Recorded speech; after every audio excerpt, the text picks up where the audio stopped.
FIFA world cup final star footballer Mbappe نے 56 سال بعد اہم اعزاز اپنے نام کر لیا۔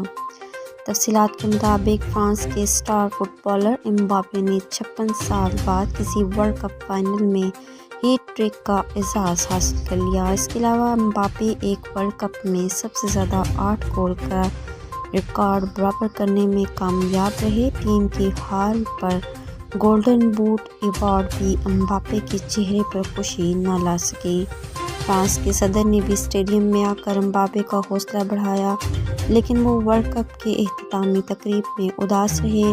گزشتہ روز قطر میں فٹ بال ورلڈ کپ 2022 کے فائنل میں ارجنٹینا نے فرانس کو شکست دے کر یورپ کی 16 سالہ اجارہ داری ختم کرتے ہوئے تیسری بار ورلڈ کپ جیت لیا۔